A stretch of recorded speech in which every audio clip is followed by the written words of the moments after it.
քանի դեռ մենք 1 2 3 բանակ անվտանգություն ասելիս անընդհատ ասում ենք բանակ, դա մի բանի վկայությունն է, որ մենք չգիտենք անվտանգությունը ինչ է։ Անվտանգությունը բոլորովին ուրիշ բան է, որը բանակը ներառում է, բայց որը միայն բանակը չի։ Ինչ վերաբերում է բանակի բարեփոխումներին, այո, մեծ ծավալով բանակի բարեփոխումներ են տեղի ունենում, բայց ես էլի ուզում եմ ընդգծել, որ բոլոր այն փորձերը, որ փորձարվում ներկայացնել, որ Հայաստանի Հանրապետությունը բանակը զարգացնում է, սպառազինվում է, չգիտեմ, որ հարձակվի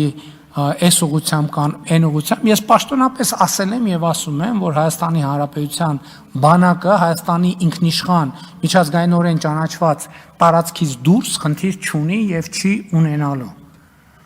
Եվ ասում եմ նույնիսկ մինչև Հայաստանի օկուպացված ավելի քան 200 քառակուսի կիլոմետր ինքնիշխան տարածքների մասով էլի բանակի առաջ խնդիր չի դրվելու, որովհետև սահմանազատման հանձնաժողովների համատեղ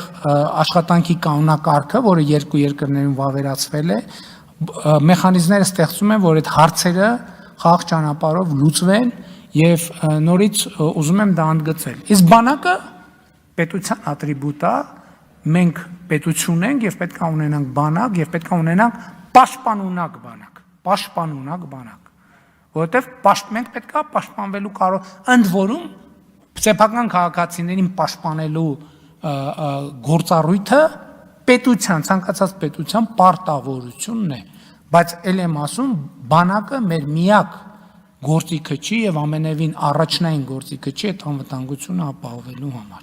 Առաջնային գործիքը խաղաղությունն է, ինչի հետևից մենք